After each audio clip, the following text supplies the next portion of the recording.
Assalamualaikum warahmatullahi wabarakatuh. Selamat pagi anak-anak kelas 5. Bertemu kembali dengan Ustazah pada pembelajaran hari ini. Semoga kalian tetap sehat dan tetap bersemangat untuk mengikuti pembelajaran setiap harinya. Sebelum kita mulai, marilah kita membaca basmalah terlebih dahulu. Bismillahirrahmanirrahim. Hari ini kita sampai di tema 3, subtema yang kedua, pembelajaran yang keempat. Di dalam pembelajaran hari ini yang akan kita bahas meliputi yang pertama, makna semboyan bangsa Indonesia. Kita juga akan belajar tentang kegiatan masyarakat dalam upaya pembangunan sosial budaya, serta mengidentifikasi isi iklan media elektronik. Ini adalah 3 bahasan untuk pembelajaran hari ini. Baik anak-anak, kita mulai untuk pembelajaran hari ini. Coba perhatikan, semboyan dari negara Indonesia adalah Bhinneka Tunggal Ika. Tentu kalian sudah tidak asing dengan kata-kata Bhinneka Tunggal Ika. Ini adalah semboyan bangsa Indonesia yang juga ada di pita yang digenggam oleh kaki burung Garuda yang merupakan lambang bangsa Indonesia. Bhinneka Tunggal Ika ini memiliki arti berbeda-beda tetapi tetap satu tujuan.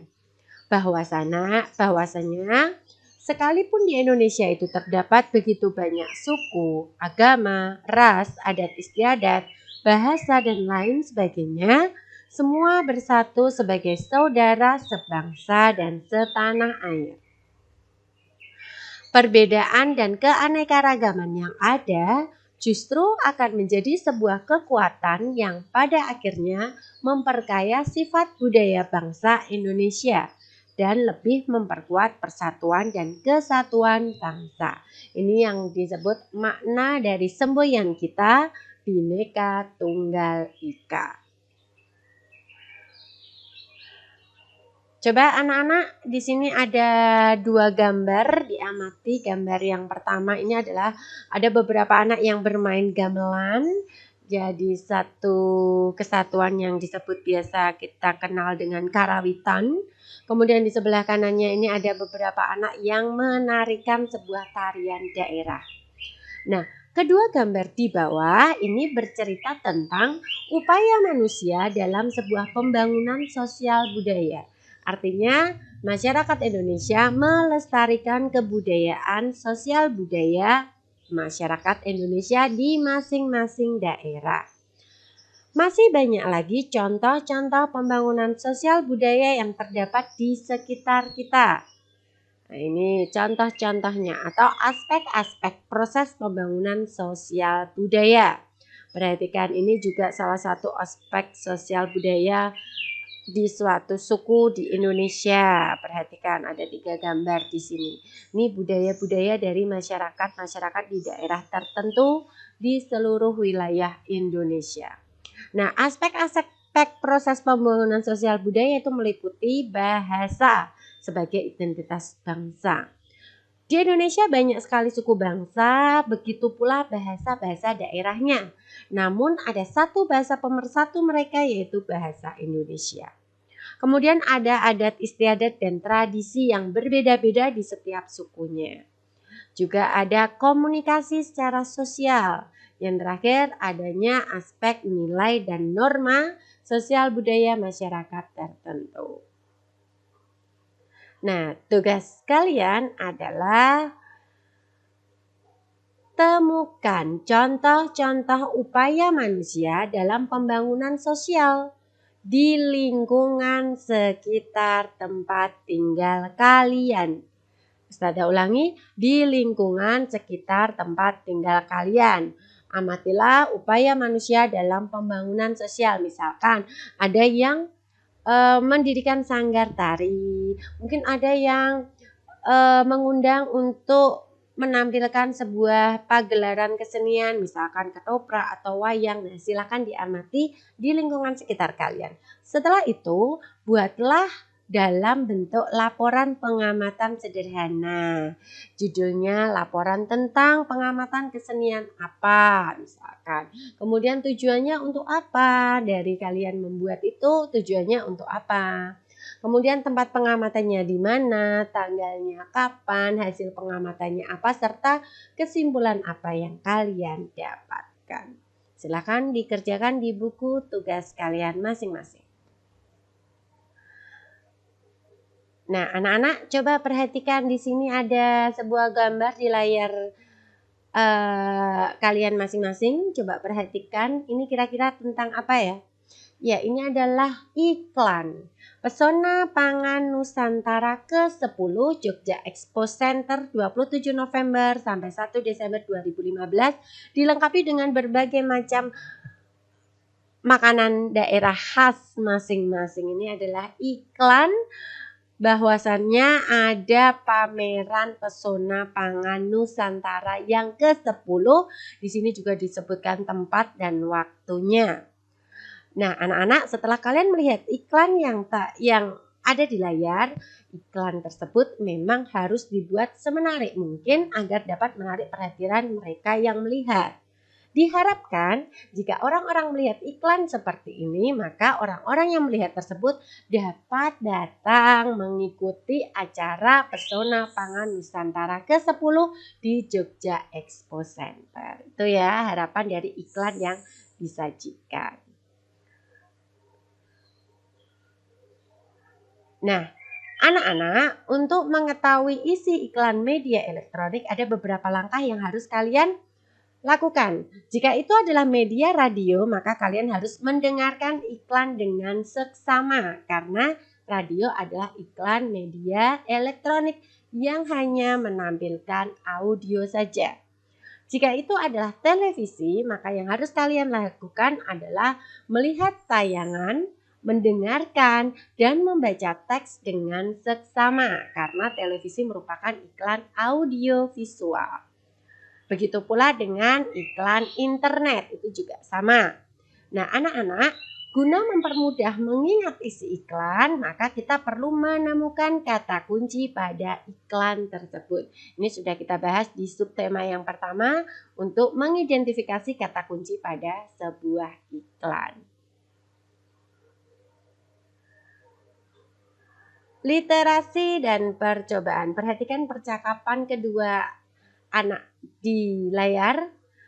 Jika demikian, bagaimana kalau kita membuat larutan minuman sehat sendiri?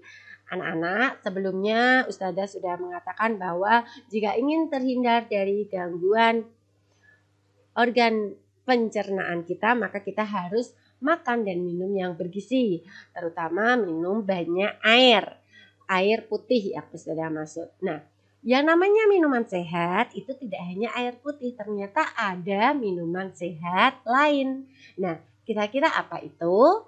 Kemudian betul sekali Siti, sekarang ada yang dikenal dengan infus water atau minuman berenergi. Ini juga termasuk salah satu minuman sehat yang biasa kita kenal atau kita dengar itu yang disebut dengan infus water.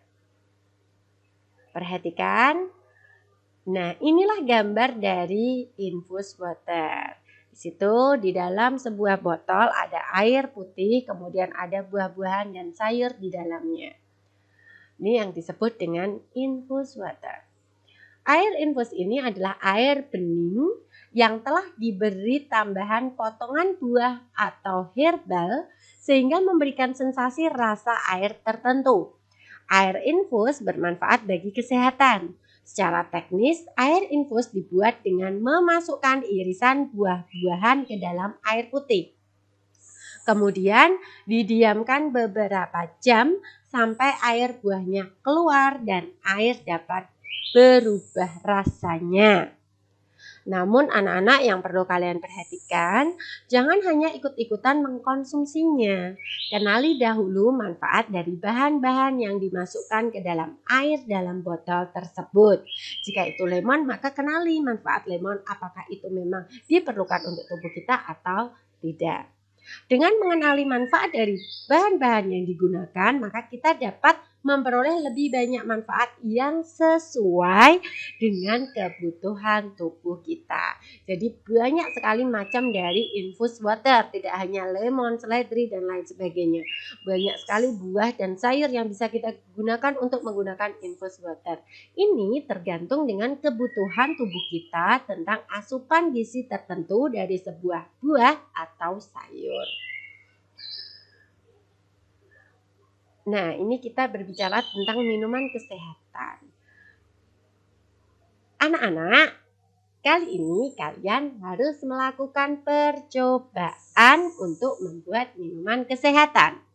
Bahan-bahan yang bisa kalian gunakan untuk membuat minuman kesehatan yang pertama adalah 1,5 sendok makan perasan jeruk nipis. Ini jeruk yang biasa digunakan orang tuamu saat memasak. Kemudian setengah jeruk lemon diperas. Kemudian setengah timun diiris-iris. 4 lembar daun mint bila ada. Jika tidak ada, tidak usah. Kemudian setengah liter air putih. Cara membuatnya yang pertama adalah jeruk nipis diperas dan sisihkan sebanyak 1,5 sendok makan. Jeruk lemon dibelah menjadi 2 dan diperas. Kemudian masukkan semua bahan ke dalam botol kaca berukuran 1 liter. Tutup rapat dan diamkan dalam lemari pendingin semalaman.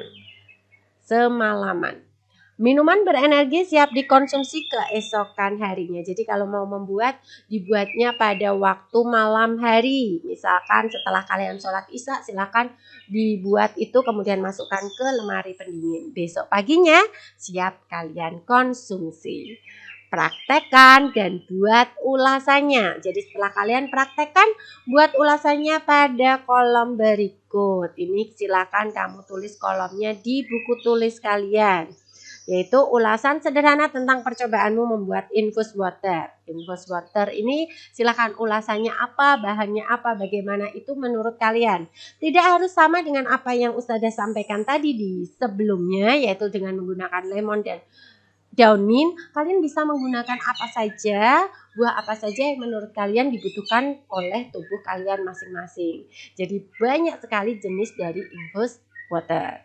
Nah, setelah itu jangan lupa sertakan foto hasil minuman kesehatan yang kalian buat. Ini nanti akan Ustazah minta hasilnya berupa ulasan dan foto kalian di link yang nanti Ustazah akan kirim setelah akhir pembelajaran subtema yang kedua. Baik anak-anak, kita sudah sampai di akhir pembelajaran hari ini. Ayo renungkan. Apakah menurutmu hal-hal yang kamu pelajari hari ini berguna bagi kehidupanmu? Jelaskan hal apa saja yang menurutmu berguna untuk kehidupanmu. Setelah itu, berkegiatanlah dengan orang tua kalian masing-masing dengan cara mencari gambar dari majalah atau koran yang ada di rumahmu yang mencerminkan interaksi manusia dengan lingkungan sosialnya. Identifikasikan jenis-jenis interaksi yang terjadi, serta sebutkan siapa saja yang terlibat dalam interaksi tersebut. Silahkan dikerjakan kegiatan tersebut bersama orang tua di rumah. Baik anak-anak, kita akhiri untuk pembelajaran hari ini. Semoga bermanfaat, tetap jaga kesehatan dan tetap rajin belajar meskipun kalian belajar dari rumah. Ustazah akhiri, bertemu kembali di pembelajaran selanjutnya. Wassalamualaikum warahmatullahi wabarakatuh.